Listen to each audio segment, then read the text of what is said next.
Hello et bienvenue dans un nouvel épisode du podcast Parlons Jésus, le podcast où je vous parle de ma foi et où j'invite des personnes à vous parler de leur foi afin de témoigner de la grâce de Dieu dans nos vies. Waouh.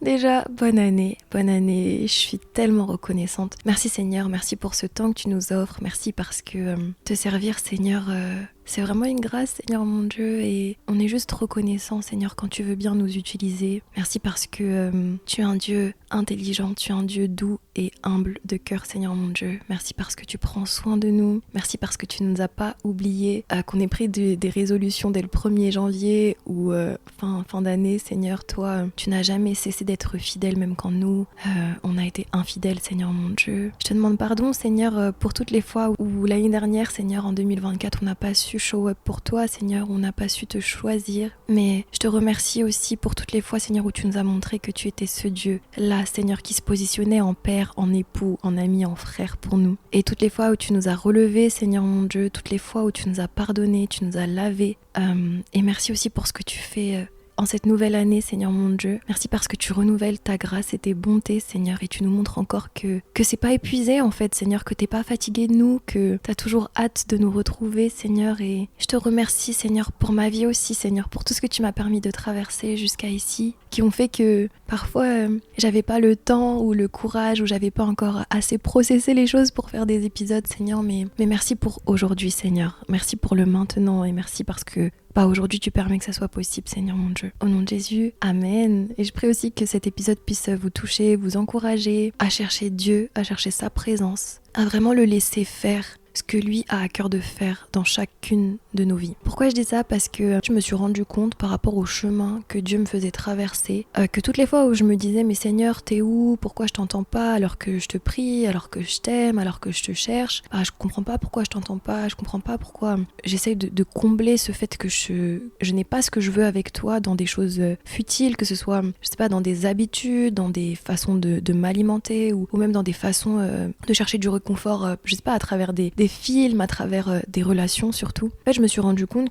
qu'en fait, lui n'avait jamais changé, mais que souvent, parce qu'on a placé de l'espérance dans des choses qui ne se sont pas passées comme nous on aurait voulu, notre cœur s'est endurci, et donc du coup, il a fermé notre écoute à pouvoir entendre Dieu et pouvoir vivre Dieu. Et toutes les fois où on vient dans la présence de Dieu et on se dit, mais Seigneur, tu sais, j'ai besoin de ça, je désire ça, j'ai ces attentes-là, si on prend le temps de se poser dans la présence de Dieu pour juste écouter Dieu, en fait, il nous dira que si Jésus est venu sur cette terre pour mourir pour nous et pour être ressuscité, c'est avant tout pour qu'on soit réconcilié avec Dieu et qu'on puisse à nouveau avoir accès pleinement à sa présence. Toutes les fois où notre cœur est fermé et qu'on rentre dans la prière un peu comme si c'était un devoir, quelque chose à faire, une routine, je dis pas qu'il faut pas avoir la discipline, mais quand on commence à prendre pour acquis la présence de Dieu en fait, on perd l'essence même de ce que c'est l'évangile au final, de pouvoir à travers Jésus-Christ et par le Saint-Esprit avoir accès à Dieu le Père. Et donc du coup quand on arrive dans cette phase où ok Seigneur, je me pose, je vais juste te rendre grâce, je vais juste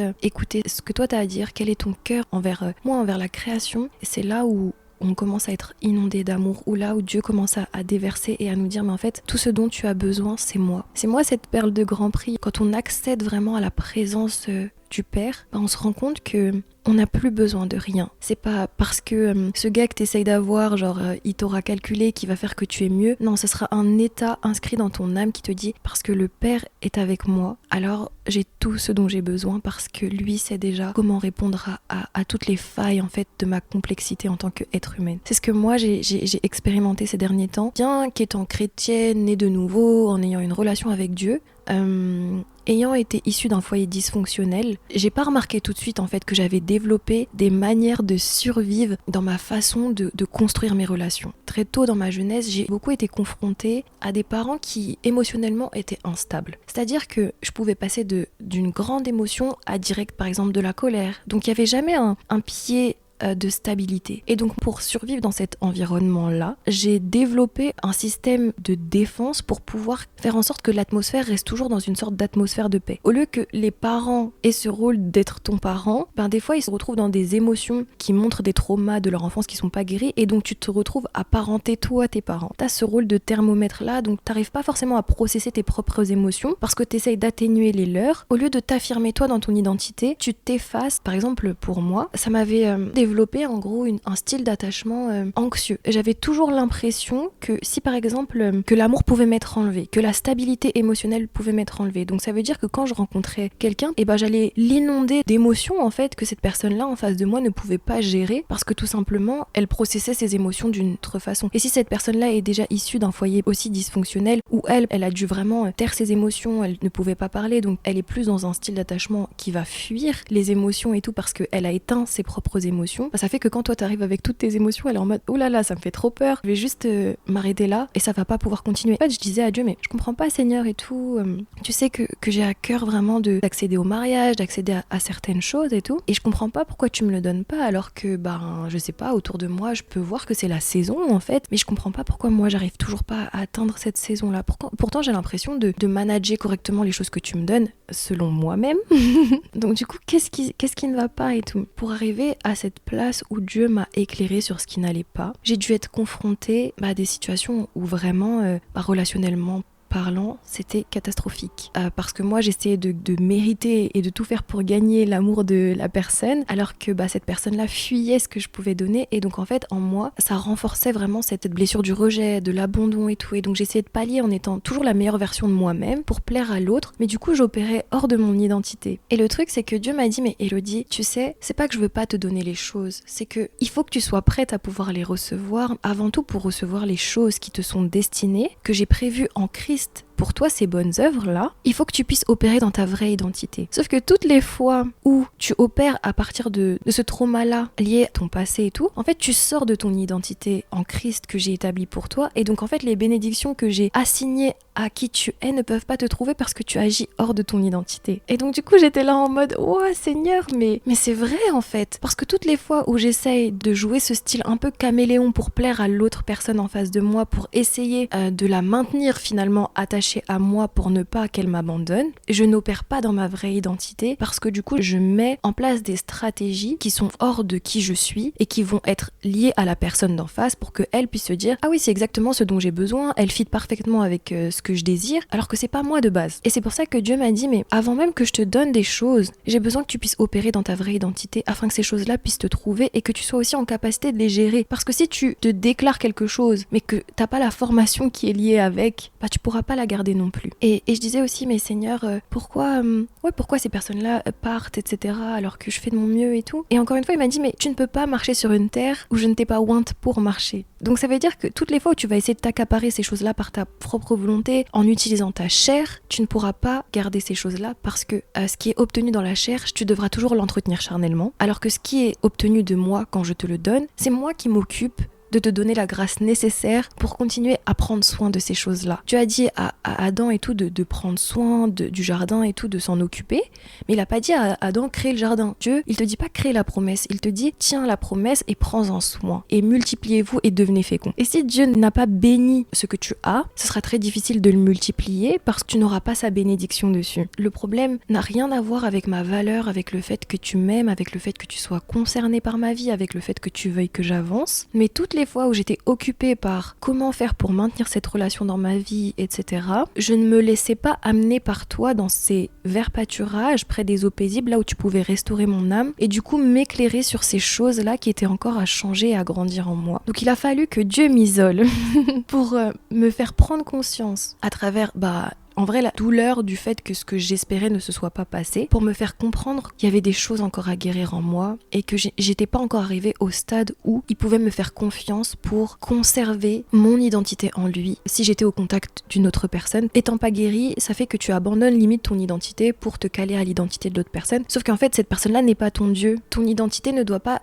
bouger si t'es en contact d'une autre personne. C'est pour ça qu'on a aussi besoin de ce temps de mise à part là, pour se connaître en Dieu. Parce que si tu ne te connais pas en Dieu, comment tu pourras appeler à l'existence ces choses que Dieu a prévues pour toi? Comment tu pourras savoir ce pourquoi Dieu t'a créé? En quoi, par exemple pour les femmes, en quoi tu pourras être une aide pour ton mari si toi tu ne sais même pas ce pourquoi Dieu t'a ointe? Donc comment tu sauras comment tu peux aider alors que tu ne te connais même pas toi-même? Il suffit pas juste de vouloir quelque chose pour que direct Dieu nous le donne. Non, Dieu connaît les désirs de notre cœur, il est un bon père, il ne nous donnera jamais quelque chose qui nous emmènera à notre perdition. Il sait avant tout l'étape dans laquelle on est parce que devant lui rien n'est caché. Et ce que je fais pas déjà pour moi-même, ce que j'ai pas déjà pour moi, c'est difficile de le donner à l'autre. Et si par exemple Dieu t'appelle il nous appelle en vrai, à libérer les captifs, etc. Mais que toi, t'es pas passé déjà par ce processus de restauration-là, comment Dieu va faire à travers toi ces choses-là dans la vie des autres ? Tu peux pas emmener quelqu'un là où toi tu n'es pas déjà passé. C'est ça qui est beau avec Dieu, c'est que quand tu soumets un désir à Dieu, lui dit ok, je vois où tu veux aller et je vais t'y emmener. Mais nous souvent quand Dieu nous fait cette promesse, parce que dans le monde physique, on ne voit pas forcément les choses bouger. On pense que Dieu nous a oubliés, que Dieu ne nous a pas favorisés, que Dieu ne nous a pas aimés ou ne nous choisit pas, alors que c'est pas vrai en fait. C'est juste que lui, il ordonne les étapes nécessaires pour t'emmener autant dans la guérison de ton âme, pour t'établir physiquement, matériellement parlant, pour que tu puisses accéder parfaitement à la promesse et que sa parole qui dit que c'est sa bénédiction qui enrichit et qui l'a fait précéder d'aucun chagrin puisse prendre place dans ta vie. Et en fait, c'est ça le problème. Même si Dieu a ordonné les étapes, est-ce que moi je suis suffisamment soumise à Dieu et suffisamment intime de Dieu pour savoir qu'il fait vraiment concourir toute chose à mon bien et que quand il me demande d'obéir pour quelque chose, c'est parce que lui voit plus loin que moi. Donc ça, c'est une invitation à se poser avec Dieu et à lui dire « Ok Seigneur, quel est ton plan pour moi et surtout quelles sont les étapes qui vont m'emmener à devenir ce pourquoi j'ai prié. Pour que, une fois que tu me le donnes, cette bénédiction-là puisse véritablement bénir les différents aspects de ma vie parce que je me serais laissée transformer par toi dans le processus d'attente.